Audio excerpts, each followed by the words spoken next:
ডানকুনিতে ছট পূজার সামগ্রী বিতরণ অনুষ্ঠানে রানাঘাটের সাংসদ জগন্নাথ সরকার আজকেই এই যে দেখতে পাচ্ছেন ছট পুজোর যে সামগ্রী সেগুলো ডানকুনির বিভিন্ন এলাকার মানুষদেরকে তুলে দেওয়া হচ্ছিল ডানকুনির সেবা সমিতির উদ্যোগে।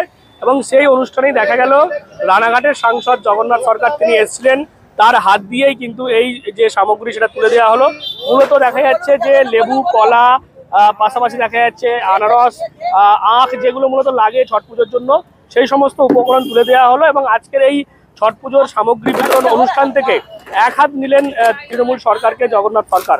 তিনি যেমনটা বললেন যে যেভাবে এই যে এসআইআর যেটা হওয়ার কথা রয়েছে সেটা হবেই, এবং সেক্ষেত্রে রাজ্যের মুখ্যমন্ত্রী যতই চেষ্টা করুন বা তৃণমূল সরকার যতই চেষ্টা করুন সেটাকে কিন্তু রুখতে পারবেন না।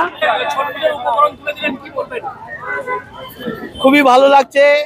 এখানে ছট পুজোর কমিটির পক্ষ থেকে যে আহ্বান ছিল পুজো উপলক্ষে তাদের কিছু সাজ সরঞ্জাম, পুজোর উপকরণ প্রদানের, সেই অনুষ্ঠানে এসে প্রদান করে খুবই ভালো লাগছে, এটাই বিষয়। যাদবপুরে দেখা যাচ্ছে ব্যাপক ভোট চুরি অভিযোগ করছে বামেরা, বলছে যে ভোট চুরি হচ্ছে, হাজার হাজার অস্তিত্বহীন ভোটার রয়েছে, এবং আপনারা এটা নিয়ে বৈঠকও করেছেন, ম্যাপিং এর নিয়ে করেছেন, কি বলবেন যাদবপুরের বিষয়টা? বামেরা তাদের আগে নীতি ঠিক করুক। বামেদের মাকু পার্টি বলা হয়, তো মাকু জানেন তো, তাঁতের মাকু কাপড় বুনতে লাগে, এক পাশে গুঁতো খেলে অন্য পাশে ঢুকে যায়, আবার ও পাশে গুঁতো খেলে অন্য পাশে ঢুকে যায়।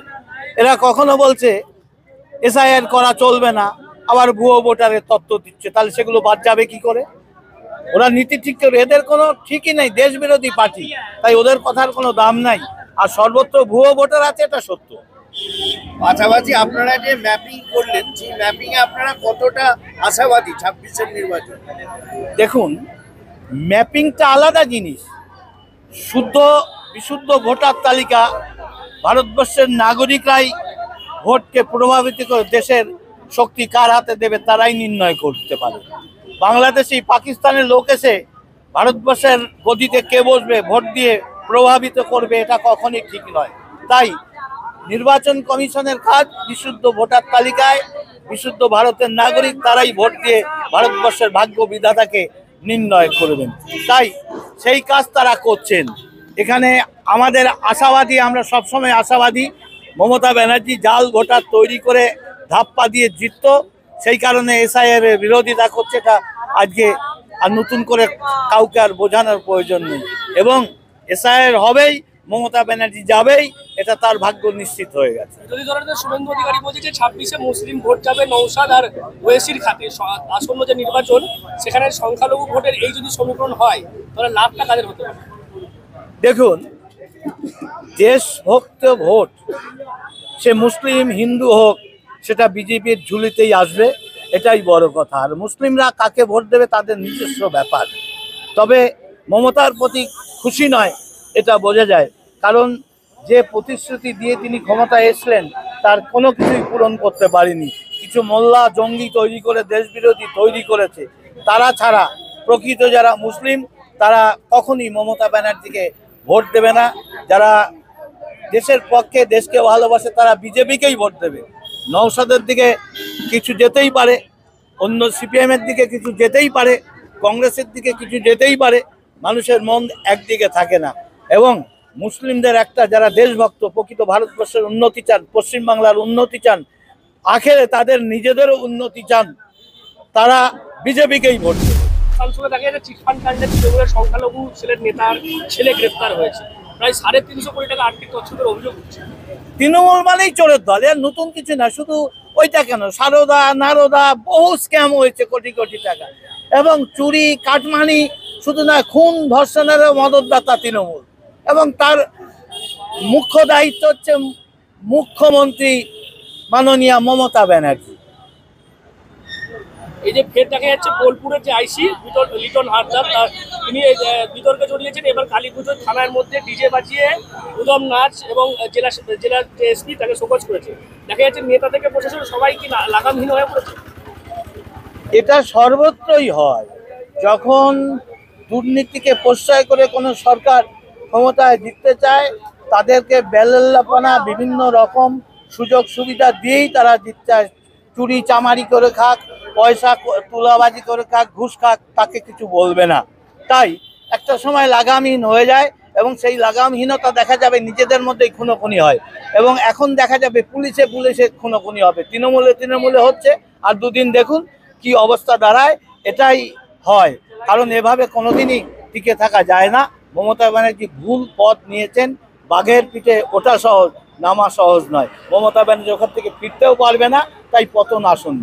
বাড়ি হোক কিংবা অফিস, কিচেন হোক কিংবা বাথরুম, সবকিছুই মনের মতো করে সাজাতে আজই আসুন আল আমিন মার্বেল হাউস। এখানে নামি দামি এবং গুণগত সম্পন্ন মানের টাইলস, মার্বেল এবং গ্রানাইটে রয়েছে প্রচুর সম্ভার। আমাদের ঠিকানা আল আমিন মার্বেল হাউস, গ্রাম মুকুন্দপুর, পোস্ট মশাট, জেলা হুগলি, পিনকোড 712701। আমাদের কন্ট্যাক্ট নাম্বার 7319093272, এছাড়া 7063845499। জগন্নাথ সরকারকে পাল্টা দিয়েছেন শ্রীরামপুর লোকসভা কেন্দ্রের সাংসদ কল্যাণ বন্দ্যোপাধ্যায়।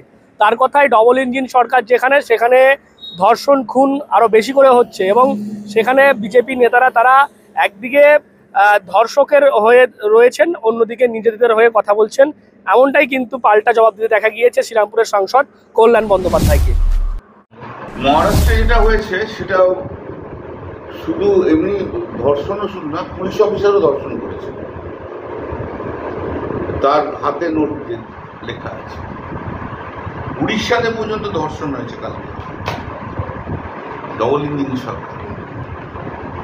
উড়িষ্যাতে ধর্ষণ হয়েছে। মধ্যপ্রদেশে বিদেশি ক্রিকেটাররা ধর্ষণ হয়েছে, ডবল ইঞ্জিন সরকার। ডবল ইঞ্জিন সরকার যেখানে সেখানেই ধর্ষণ বেশি, ধর্ষণই ধর্ষণ, আর কিচ্ছু নেই। আর দিল্লিতে আপনি কাগজ করুন, ডেলি 3টে করে ধর্ষণ। যেখানে ডবল ইঞ্জিন সরকার রয়েছে সেখানে সব ব্যর্থ হচ্ছে। যেখানে দিল্লিতে অমিত শাহের আন্ডারে হচ্ছে পুলিশ, ব্যর্থ। আর ধর্ষণকারী হিসেবে তো বিজেপির নেতাদের নাম তো একদম সর্বাগ্রে যাবে, হয় বিজেপি নেতা, নাহলে বিজেপি নেতাদের সৌজন্য কোনো সরকারি অফিসার। ধর্ষণই ধর্ষণ। গোটা ভারতবর্ষে শুধু যেখানে ডবল ইঞ্জিন সরকার, সব আইন টাইন ভেঙে গেছে, সব বড় বড় ধর্ষক, সব ওরা। কিছু হবে না। এই নরেন্দ্র মোদী যতদিন থাকবে না ভারতবর্ষে প্রধানমন্ত্রী, আর অমিত শাহর মতো একটা ক্যালাস হোম মিনিস্টার থাকবে, ততদিন এই ভারতবর্ষে কিচ্ছু হবে না।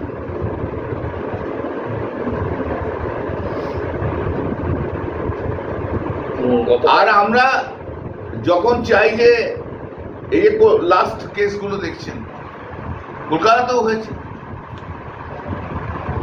অপরাজিতা বিলের জন্য আমরা পাশ করেছিলাম, সেটা তো দেয়নি। এবং মানে এক্সাম্পলারি পানিশমেন্ট, যে ডেথ সেন্টেন্স, সেটাও দেওয়া যাচ্ছে না। এরা ধর্ষিতার জন্য মুখে কথা বলে আর ধর্ষকের সাপোর্টে থাকে বিজেপি। এবং এছাড়াও যেটা দেখা গেছে, যেটা যাদবপুরে যে অভিযোগ করছে বামেরা, যে ভোট লুট হচ্ছে এবং অস্তিত্বহীন হাজার হাজার ভোটার রয়েছে, সেক্ষেত্রে বামেদের কেউ কিন্তু দেখা গেল তাদের যে স্ট্যান্ড পয়েন্ট সেটাকে নিয়েও কিন্তু প্রশ্ন তুলেছেন জগন্নাথ সরকার। তিনি বলছেন একদিকে বামেরা বলছে এসআর করার প্রয়োজন নেই, অন্যদিকে আবার তারা অস্তিত্বহীন ভোটের কথা বলছে। এটা করলে হবে না, স্ট্যান্ড পয়েন্ট ঠিক রাখতে হবে, এমনটাই কিন্তু জগন্নাথ সরকার বিজেপির সাংসদ রয়েছেন রানাঘাটে, তিনি বলেছেন।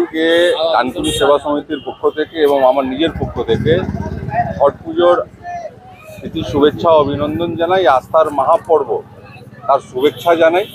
আজকে আমরা প্রায় 151 মাতৃশক্তি যারা সূর্যের উপাসনা করে তাদের হাতের পুজোর সামগ্রী এবং বস্ত্র উপহারের রূপে প্রত্যেক বছরের মতো এই বছরও আমরা তুলে দিই। তাতে বিশেষ যেটা হয় ছট পুজোতে স্যুপ ছিলই, শাড়ি ছিল এবং ফল, যেমন আপনার আনারস ছিল, যেটা লাগে বিশেষ রূপে ছট পুজো করতে গিয়ে সমস্ত সামগ্রী আমরা তার মধ্যে ছিল। তারা প্রত্যেক বছরই দিয়ে, এই বছরও সেরকমই দিয়েছে। আজকে জগন্নাথ বাবু খুব খুশি হলেন, মানে এসে প্রশংসা করলেন, এত বড় একটা অনুষ্ঠান হচ্ছে। একদম জগন্নাথ দা খুবই খুশি হয়েছেন, আমরাও খুব খুশি। ডানকুনি সেবা সমিতির সমস্ত মেম্বার আমরা খুশি যে একজন সাংসদকে আমরা এই অনুষ্ঠানে পেয়ে সত্যি আমাদের মানে বুকের ভিতর থেকে আমরা কিন্তু খুবই খুশি আর কৃতজ্ঞ জানাই আমরা জগন্নাথ দাকে যে উনি এই প্রোগ্রামে এসে আমাদেরকে সময় দিলেন। আর এভাবেই যেমনটা আমরা দেখলাম ডানকুনি সেবা সমিতির উদ্যোগে আজকে ডানকুনি টিএন মুখার্জি রোডের পাশে পুরসভার সামনেই এলাকার বিভিন্ন এলাকার যারা মহিলারা রয়েছেন ছট পুজো করছেন তাদের হাতে কিন্তু এই যে ছট পুজোর সামগ্রী সেটা তুলে দিলেন রানাঘাটের সাংসদ জগন্নাথ সরকার। কি বলবেন আপনারা এই বিষয় নিয়ে? অবশ্যই কোন কর্মবক্সে এরকম আরো খবর নজর রাখুন ডিএনএন বাংলা সবার মনে সবার ফোনে। Introducing Dental Rehab and Aesthetic and Unit of Haji Medical.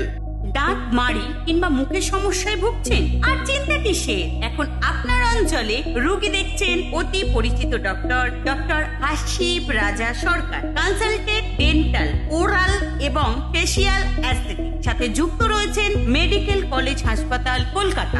উন্নত প্রযুক্তি দ্বারা উন্নত ট্রিটমেন্টের জন্য আজই আসুন dental rehab and aesthetic and unit of Haji medical. আমাদের ঠিকানা পাট ডানকুনি চৌমাথা, দিল্লি রোড, ডানকুনি, হুগলি 712310। অ্যাপয়েন্টমেন্টের জন্য এখনই যোগাযোগ করুন 9640257752 অথবা আমাদের হোয়াটসঅ্যাপ নাম্বার হলো 9163146213।